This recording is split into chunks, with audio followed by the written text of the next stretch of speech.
सब कुछ यहीं रह जाना है। एक राज्य में एक बार एक सन्यासी आया और सीधा राजा के महल में चला गया।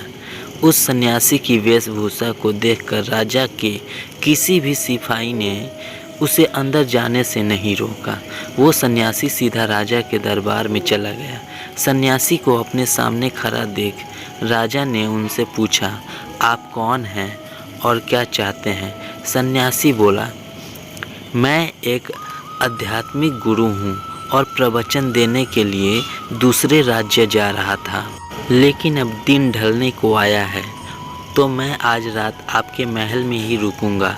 रात बिताने के लिए बस मैं थोड़ी सी जगह चाहता हूँ। सन्यासी की बात सुनकर राजा बोला, ये एक राजा का महल है, कोई विश्राम स्थल नहीं जो आप यहाँ रात में रुकना चाहते हैं। आप बाहर जाइए, वहाँ रहने की आपको कोई ना कोई जगह मिल जाएगी। सन्यासी ने राजा से फिर प्रश्न किया, महाराज क्या मैं जान सकता हूँ कि आपसे पहले ये किसका महल था? राजा बोला, मेरे पिता का था, क्योंकि मुझसे पहले वही राजा थे।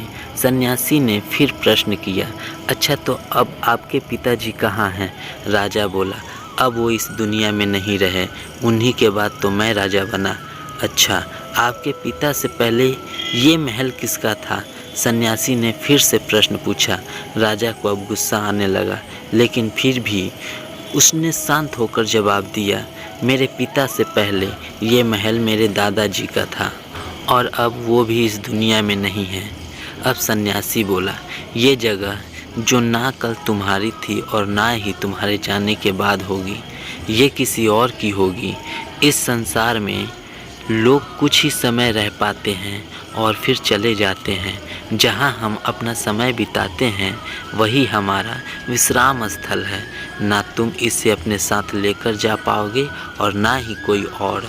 बताओ, ये महल एक विश्राम स्थल नहीं है तो और क्या है? राजा उनकी बात समझ गया और हाथ जोड़कर माफ़ी मांगने लगा।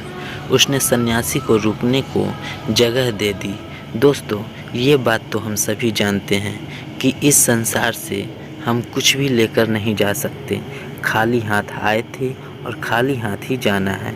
जब तक यह संसार है तब तक मैं या मेरा इस चक्कर में ना पड़े। ज़िंदगी में धन, लोभ, लालच के पीछे ना भागें।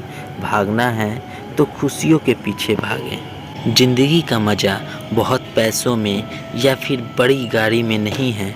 ज़िंदगी का मज़ा है खुश रहने में।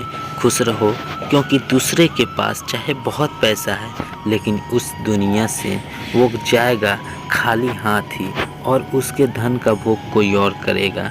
और अगर पैसा होकर भी आपका जीवन दुखों से भरा है तो आपकी ज़िंदगी अपने आप में ही बेकार है। याद रखना और इस पर गहराई से सोचना, आलीशान ज़िंदगी से बेहतर है एक खुशहाल ज़िंदगी।